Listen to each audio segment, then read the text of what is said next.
30절까지 보시겠습니다.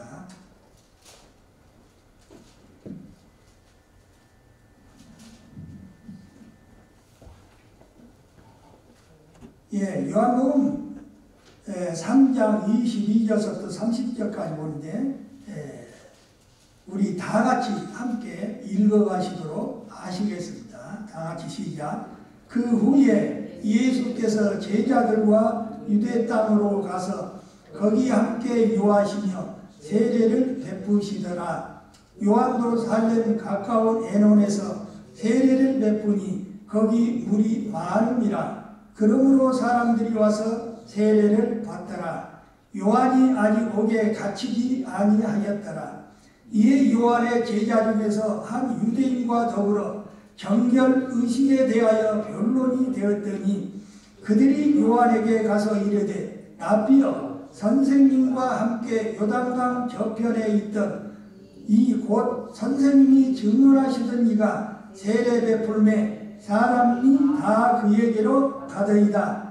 요한이 대답하여 이르되 만일 하늘에서 주신 바 아니며 사람이 아무것도 받을 수 없느니라. 내가 말한 바 나는 그리스도가 아니요 그의 앞에 보내심을 받은 자라고 한 것을 증언할 자는 너희니라. 신부를 취하는 자는 신랑이나 서서 신랑의 음성을 듣는 친구가 크게 기뻐하나니 나는 이런 기쁨으로 충만하였노라. 그는 흥하여야 하겠고 나는 쇠하여야 하리라 아니라. 아멘.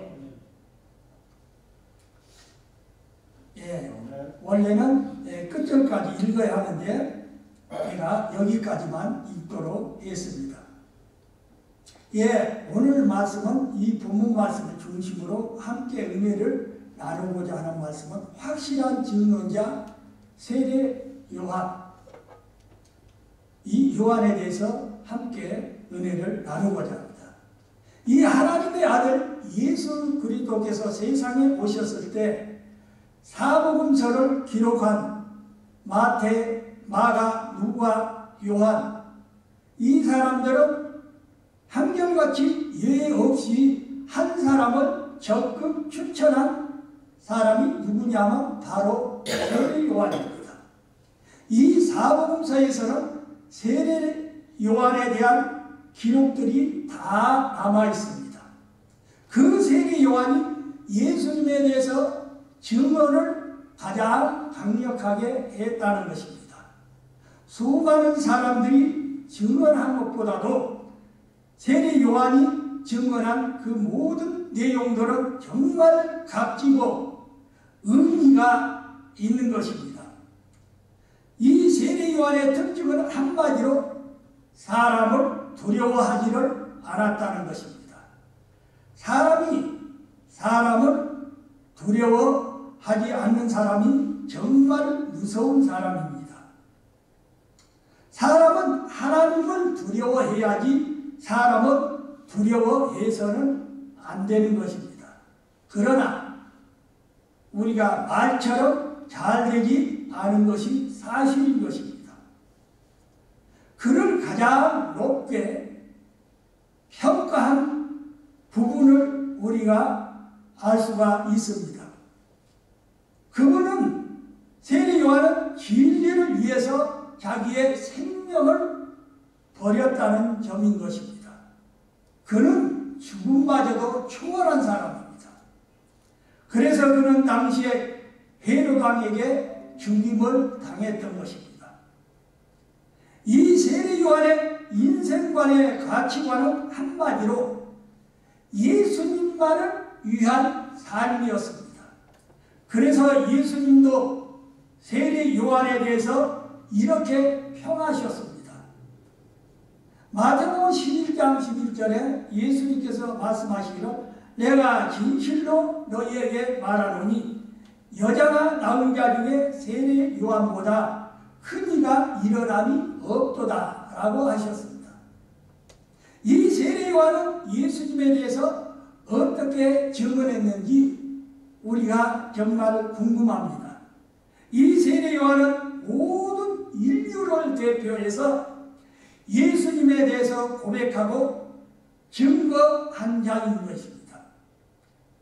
그래서 22절과 23절에 보면 이후에 예수께서 제자들과 유대 땅으로 가서 거기 함께 유하시며 세례를 주시더라.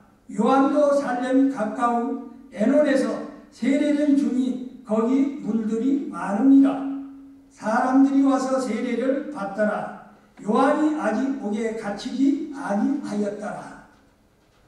이 세례 요한이 이미 요단강에서 세례를 베풀고 있었음에도 불구하고 많은 사람들이 예수님에게로 가서 세례를 받았습니다. 이 광경을 목격한 세례 요한의 제자들은 갈등하기 시작합니다.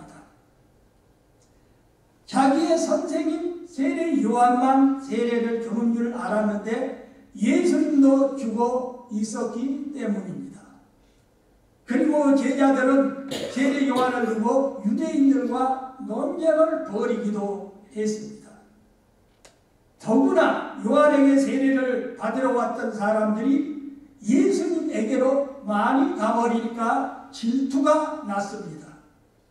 그래서 세례 요한의 제자들은 자기의 스승인 선생님에게 한마디 합니다. 25절과 26절의 말씀, 이에 요한의 제자 중에서 한 유대인으로 더불어 정결의식에 대하여 변론이 되었더니 저희가 요한에게 와서 가로되 라삐여, 선생님과 함께 요단강 저편에 있었던 자 곧 선생님이 증언하시던 자가 세례를 주매 사람이 다 그에게로 가더이다. 이 요한의 제자들이 아주 불편한 심기를 드러내고 있는 것입니다. 정말 어떻게 보면 자기 선생님에게 항의성도 있었고 질투심이 굉장히 나오는 것을 볼 수가 있습니다. 그러나 이때 세례 요한은 주저없이 예수님에 대해서 증거하기 시작합니다.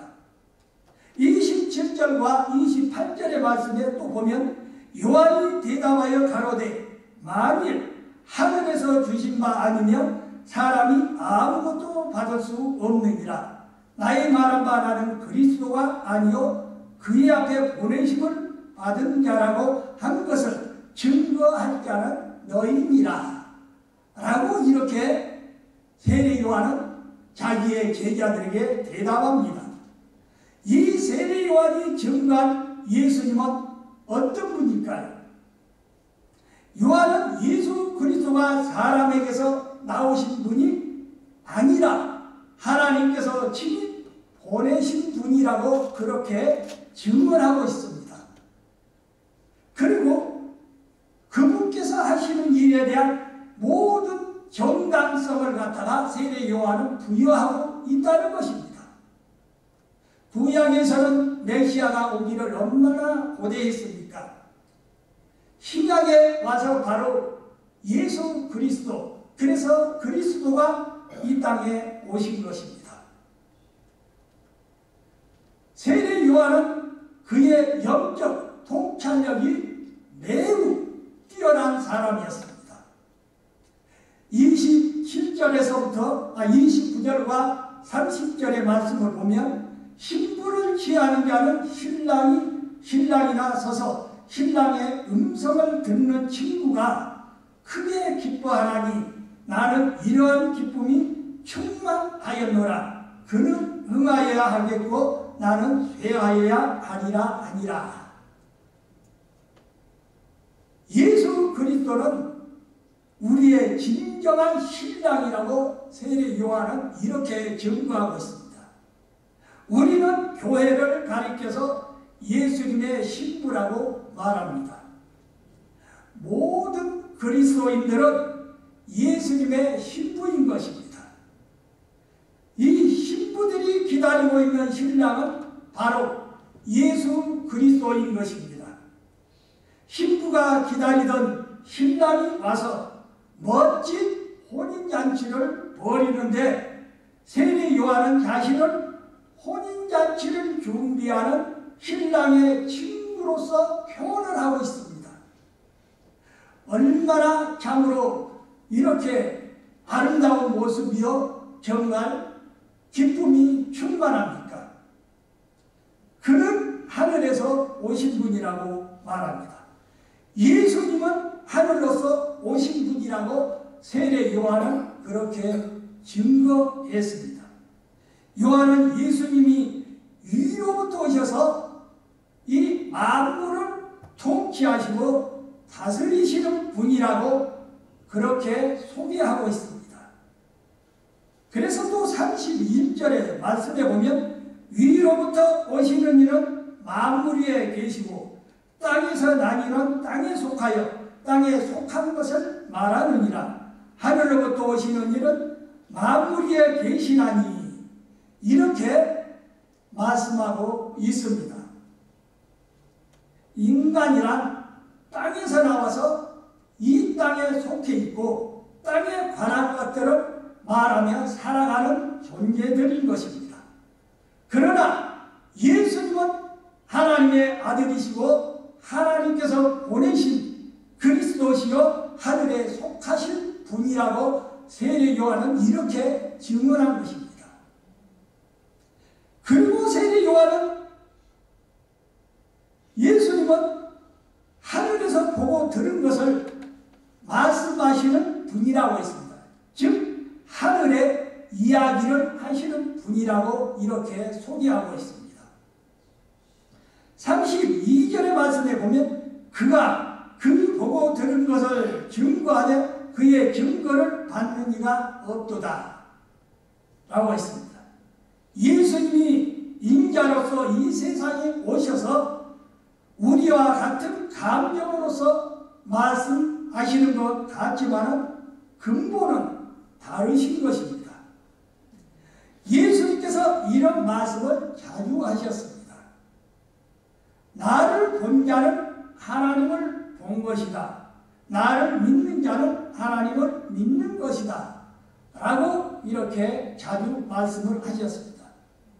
우리는 예수님께서 하신 말씀에서 특별히 어려운 것은 없겠지만 그 말씀을 통해 우리는 여러 가지 경험들을 하게 됩니다. 우리가 성경 말씀을 읽거나 강단에 서신 목사님들의 말씀을 통해 우리가 참으로 여러 가지 역사가 일어나는 때가 있다는 것입니다. 그 말씀 안에 생명과 구원과 능력이 있기 때문에 우리가 들을 때마다 우리 마음이 정말 움직이고 요동하고 정말 어떤 때는 눈물까지 나기도 합니다. 왜 그럴까요? 예수님의 이 말씀은 하나님의 능력이 있기 때문입니다. 세례 요한은 또 말하기를 그분은 이 만물을 다스리시는 분이라고 했습니다. 그래서 세례 요한은 예수님이 이 우주 만물을 그분이 다 받으신 분이라고 이렇게 또 증거를 했습니다. 35절의 말씀 아버지께서 아들을 사랑하사 만물을 다 그 손에 주셨으니 하나님께서 독생자이신 예수 그리스도에게 모든 만물을 위임하셔서 이 만물을 다스리는 특권을 예수님에게 주셨다는 것입니다.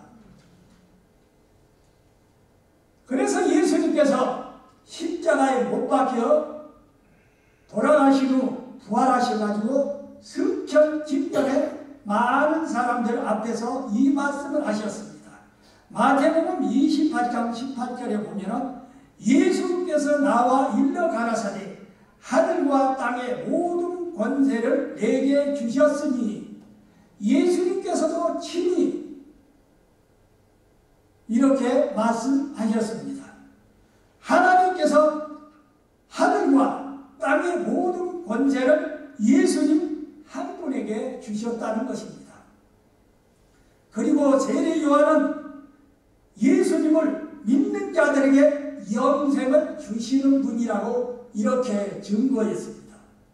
36절의 말씀을 또 보시겠습니다. 거기에 보면 아들을 믿는 자는 영생이 있고 아들을 순종치 아니하는 자는 영생을 보지 못하고 도리어 하나님의 진노가 그 위에 머물러 있느니라.